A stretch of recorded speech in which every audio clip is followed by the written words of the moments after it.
Iran पर हमले की उल्टी गिनती शुरू। युद्धपोत और 50 फाइटर जेट के साथ अमेरिकी फौज ने चौतरफा घेरा।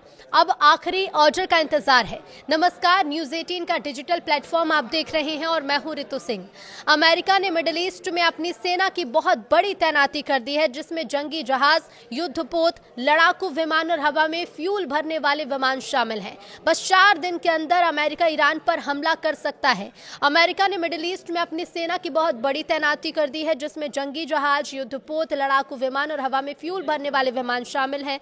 इस तरह अमेरिकी राष्ट्रपति डोनाल्ड ट्रंप की सेना ने ईरान के खिलाफ लंबे समय तक चलने वाले सैन्य अभियान की जमीन तैयार कर ली है। उसे बस इंतजार है तो राष्ट्रपति डोनाल्ड ट्रंप ने फाइनल आदेश का।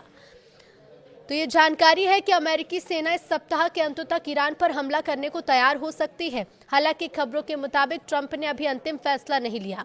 बता दें कि ट्रंप ने पिछले साल ईरान पर हमले का आदेश दिया था। उस समय इजरायल ने ईरान के खिलाफ 12 दिन की जंग छेड़ी थी। इस बार भी वो बार बार तेहरान को चेतावनी दे चुके हैं कि अगर वार्ता के बावजूद परमाणु समझौता नहीं होता है तो अमेरिका फिर से सैन्य कार्रवाई करेगा। अमेरिका और ईरान के बीच पहले के परमाणु समझौते को खुद ट्रंप ने 2018 में अपने पहले कार्यकाल में खत्म कर दिया था। तो चलिए अब ये जानते हैं कि अमेरिका ने मिडिल ईस्ट में कितनी सैन्य ताकत तैनात की है। सबसे पहले बात जंगी जहाजों की। एक अमेरिकी अधिकारी के मुताबिक इस समय अमेरिका के 13 युद्धपोत मिडिल ईस्ट में हैं। इसमें एक aircraft carrier USS Abraham Lincoln, 9 destroyer और 3 लिटोरल कॉम्बैट शिप शामिल हैं। कुछ और जहाज भी वहां भेजे जा रहे हैं। इतना ही नहीं, दुनिया का सबसे बड़ा एयरक्राफ्ट कैरियर यूएसएस जेराल्ड और फोर्ड इस समय अटलांटिक महासागर में है और कैरेबियन से मिडिल ईस्ट की ओर जा रहा है। ट्रंप ने इसी महीने की शुरुआत में से वहां भेजने का आदेश दिया था और इसके साथ 3 डिस्ट्रॉयर भी हैं। मिडिल ईस्ट में एक साथ 2 अमेरिकी एयरक्राफ्ट कैरियर होना बहुत कम देखा जाता है। इन जहाजों पर दर्जनों लड़ाकू विमान होते और हजारों नाविक तैनात। पिछले साल जून में भी अमेरिका के 2 ऐसे बड़े युद्धपोत इस इलाके में थे जब उसने इजरायल के 12 दिन के हमलों के दौरान ईरान के 3 परमाणु ठिकानों को निशाना बनाया था। तो वहीं फ्लाइटर रडार के मुताबिक अमेरिका ने बड़ी संख्या में फाइटर जेट्स भी मिडिल ईस्ट में भेजे हैं, जिसमें F-22 Raptor stealth fighter jet, F-15 और F-16 लड़ाकू विमान और KC-135 हवा में ईंधन भरने वाले विमान शामिल हैं, जो इन विमानों के लंबे ऑपरेशन के लिए जरूरी होते हैं। बुधवार को फ्लाइटर रडार 24 पर दिखा कि कई KC-135 विमान मिडिल ईस्ट के पास उसके ऊपर उड़ रहे थे।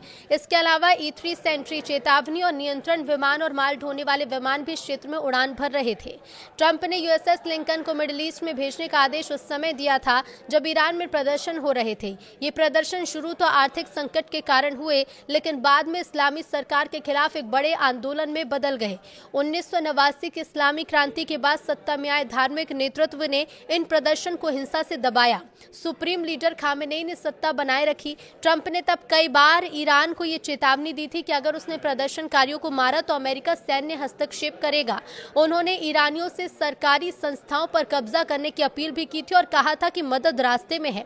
हालांकि पिछले महीने ट्रंप हमले का आदेश देने से पीछे हट गए और कहा कि वॉशिंगटन के दबाव में तेहरान ने 800 से ज्यादा फांसी की सजा पर रोक लगाई, लेकिन इसके बाद उन्होंने फिर से ईरान के खिलाफ धमकियां देना शुरू कर दिया। इधर दूसरी तरफ परमाणु समझौते के लिए बातचीत जारी है। मंगलवार को अमेरिका और ईरान के अधिकारियों के बीच जिनेवा में बातचीत हुई। इसका मकसद अमेरिकी सैन्य हस्तक्षेप को रोकना था। ईरान ने बाद में कहा कि दोनों पक्ष किसी समझौते के लिए कुछ मार्गदर्शक सिद्धांतों पर सहमत हुए हैं, लेकिन व्हाइट हाउस की प्रेस सेक्रेटरी कैरोलिन लेविट ने बुधवार को कहा कि थोड़ी प्रगति जरूर हुई, लेकिन कई मुद्दों पर दोनों पक्ष अभी भी बहुत दूर हैं। लेविट ने यह भी कहा कि ईरान पर हमला करने के पक्ष में कई कारण और तर्क दिए जा सकते हैं। उन्होंने कहा कि ईरान के लिए समझौता करना सबसे समझदारी साबित होगी।